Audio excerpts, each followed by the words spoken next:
Hello everyone and welcome to ABN News Headlines. Tonight we will highlight several stories from around the world. Like the video, leave your comments and do not forget to share.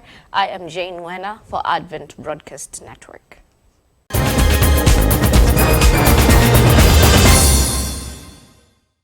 A pregnant woman is among the 15 who are charged for Uganda attacks. A court in Uganda has charged 15 people, including a pregnant woman, with terrorism over their alleged role in several attacks in the country. Most of the defendants were accused of being members of the Allied Democratic Forces (ADF), a militant group which is part of the Islamic State group. The authorities say the group is behind 4 recent bombings.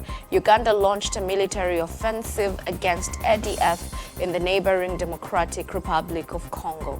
The militant group was formed in 1990s by Ugandans disgruntled with the government's treatment of Muslims, but it was routed and removed from bases in the western mountainous Rwenzori region, where its fighters had been attacking villages and torching schools in the early 2000s.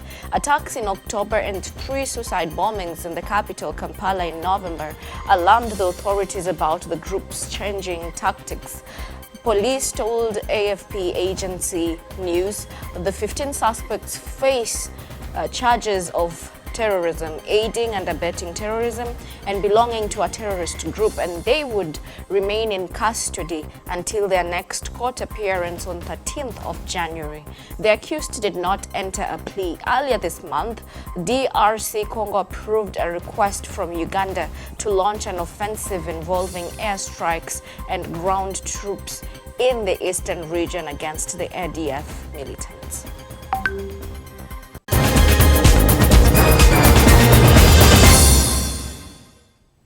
A son who shot his parents in Long Island mansion on Christmas is a New York City bodybuilder. The man who allegedly shot his parents at their Long Island mansion Christmas morning was identified on Sunday as a 29-year-old bodybuilder from Brooklyn, according to cops and a report.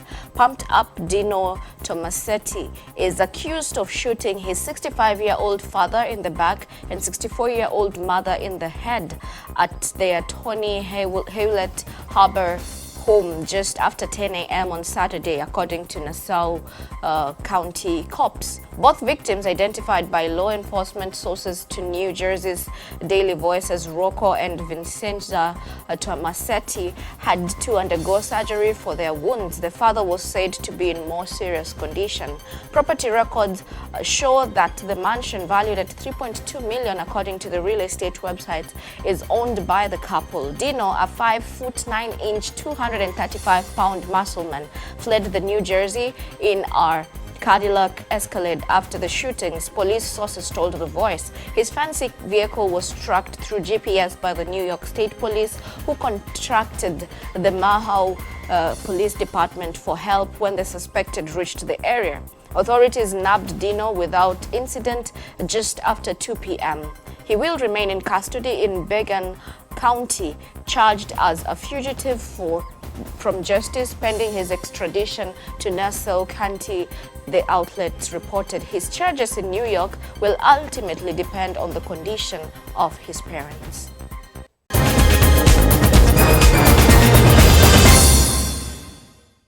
There was a deadly bombing at a restaurant packed for Christmas. Officials in the Democratic Republic of Congo say at least 6 people have died in a suicide bomb attack on a crowded restaurant in the eastern city of Beni.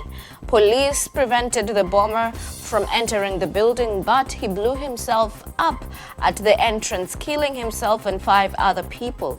Another 13 people were injured. The officials blamed Saturday's attack on the Allied Democratic Forces (ADF), a militant group said to have been linked to the so-called Islamic State.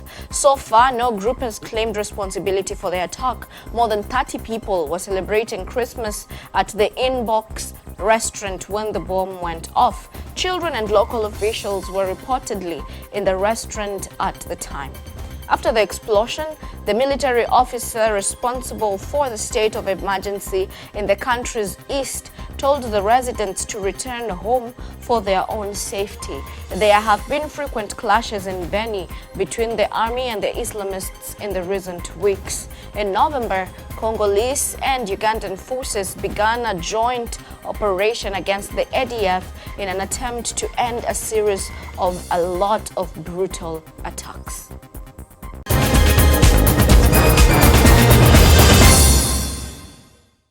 Hero truck driver saves 8 people trapped in Mutare bus accident. A truck driver from Kadoma turned into a life-saving hero when he braved raging flames and pulled out 8 people from the burning wreckage of a better bus accident in Mutare. Sirizani Butau was one of the first motorists to arrive at the 242 kilometers Pega long Harare and Mutare highway, where 4 people were killed when a better bus crashed into a fuel tanker and burst into flames just outside Mutare. The accident took place at around 5 p.m.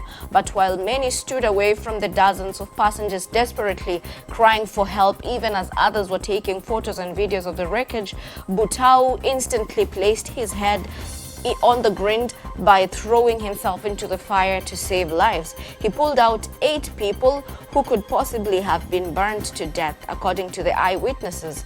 Images of Butau show him looking greasy with burns on his legs and arms from the flames. The deceased included 2 passengers on the bus, the tanker driver and his passenger. The rest of the passengers kicked emergency exit panels and helped others to escape despite their injuries. And however, 54 of those escaping passengers were taken to Victoria Chitepo Provincial Hospital with injuries described as serious.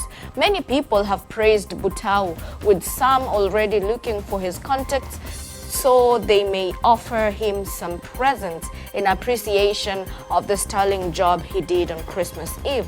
Others have suggested that the state give him some official recognition of some sorts.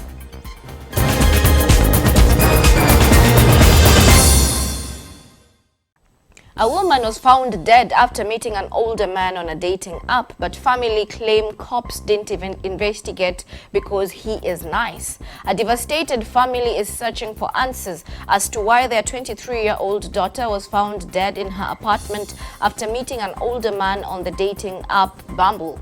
Lauren Smith-Fields was found unresponsive in her Bridgeport, New York home on December the 12th. The unidentified man alerted the police to her death but was not taken in for questioning. An autopsy has been completed, but the young woman's cause of death has not yet been released by the medical examiner. Investigators are also not commenting on the case, according to the Westchester News 12.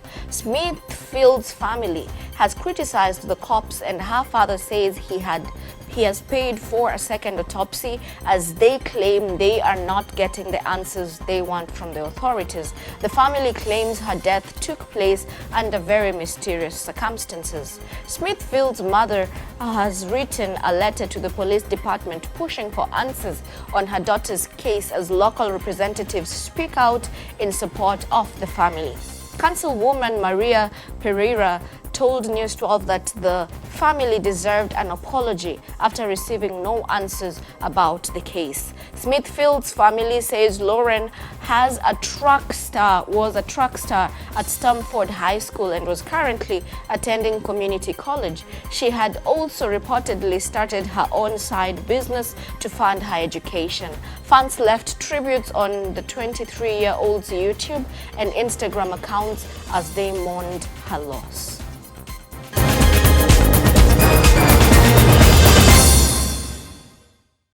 Deadly floods hit Brazil and displaces thousands of people. Heavy flooding has left at least 18 people dead and more than 280 others injured in the northeast region of Brazil. The floods have affected nearly 40 cities throughout the state of Bahia. Governor Rui Costa told reporters in the city of Ilhus, one of the worst hit.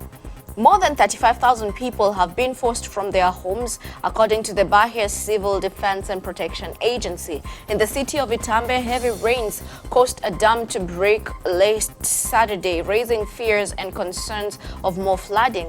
Brazil's meteorological and natural disaster monitoring agencies warn there is a risk of additional floods and landslides in Bahia, with the possibility of rainfall continuing at least until Tuesday.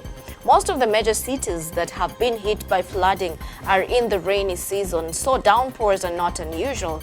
For Itambe, December is their wettest month, which they get about 120 millimeters of rainfall for the month of December. So they are forecast to get about 2/3 of a month of rainfall throughout this event.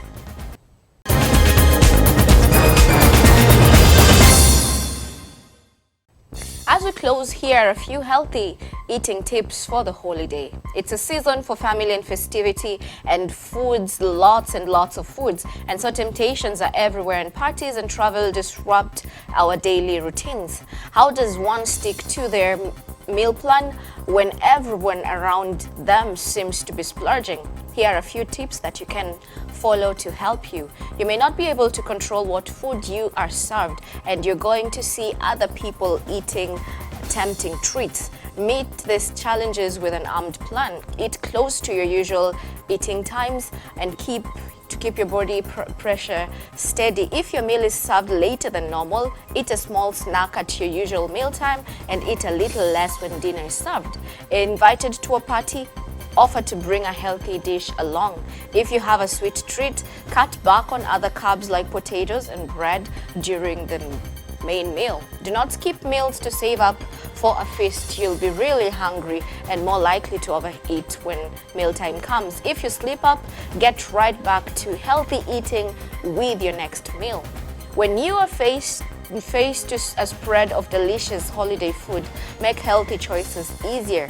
Have a small plate of foods you like best and then move away from the buffet table. Start with vegetables to take the edge off your appetite. Eat slowly. It takes at least 20 minutes for your brain to realize that you are full. No food is on the naughty list. Choose the dishes you really love and can't get on any other time of the year. Slow down and savor a small serving and make sure to count it in your meal plan. You've got a lot on your plate this time of the year, and physical activity can be crowded out, but being active is your secret holiday weapon. It can help make it up for eating more than usual and reduce stress during this most stressful time of the year. Get moving with friends and family, such as taking a walk or a jog after a holiday meal. Going out more and staying out later means cutting back on some sleep. When your sleep is deprived, you'll tend to eat more than you prefer, a high fat and high sugar food. Aim for 7 to 8 hours per night to guard your mind against eating.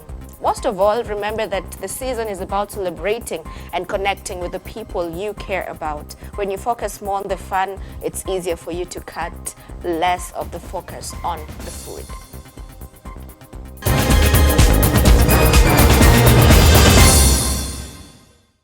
And that brings us to the end of One News Headlines tonight. Thank you so much for staying tuned to the end. Do not forget to like and share the video. I have been your host for tonight, Jane Nguyen.